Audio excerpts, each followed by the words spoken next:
एक छोटे से गांव में आकाश नाम का एक लड़का रहता था। वह बहुत ही सामान्य परिवार से था। उसके पिता एक किसान थे और माँ घर संभालती थी। आकाश का सपना था कि वह पायलट बने और आसमान में उड़ान भरे, लेकिन गांव में यह सपना किसी को हकीकत नहीं लगता था। जब भी वह अपने दोस्तों या गांव वालों से कहता, मैं एक दिन हवाई जहाज उड़ाऊंगा, तो लोग हंसते और कहते, अरे आकाश, पहले खेत में हल चलाना सीख। ये पायलट वायलट का सपना तेरे बस का नहीं।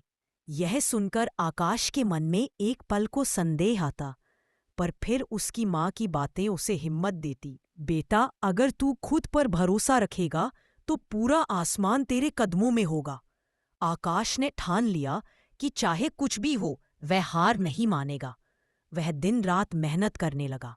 गांव में तो न अंग्रेजी की सुविधा थी, न कोई अच्छी कोचिंग, लेकिन आकाश ने पुराने अखबारों और टूपी रेडियो से अंग्रेजी सीखनी शुरू की। खेतों में काम करते हुए वह आसमान को देखता और कल्पना करता कि एक दिन वही वहां उड़ रहा होगा। वक्त बीतता गया। कई बार उसने एग्जाम दिए, कुछ बार असफल हुआ, लेकिन उसने हार नहीं मानी। लोग फिर कहते, अब छोड़ दे बेटा, ये तेरे बस की बात नहीं।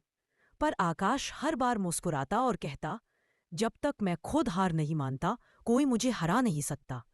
अंततः एक दिन उसका चयन फ्लाइंग अकेडमी में हो गया। जब वह अपने गांव लौटा तो सब लोग हैरान थे।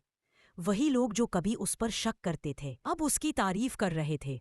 आकाश ने अपनी पहली उड़ान भरी और जब उसने विमान से नीचे झांका तो उसे अपने खेत, अपना घर और वो रास्ता दिखाई दिया जहां कभी सबने उसके सपनों पर हंसी उड़ाई थी। उसने आसमान की ओर देखा और मन ही मन कहा, माँ, मैंने कहा था ना, अगर खुद पर भरोसा रखो तो पूरी दुनिया झुक जाती है।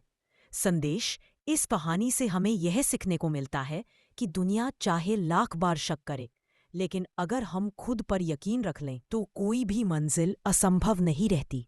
खुद पर भरोसा, यही असली ताकत है जो इंसान को जमीन से आसमान तक पहुंचा सकती है।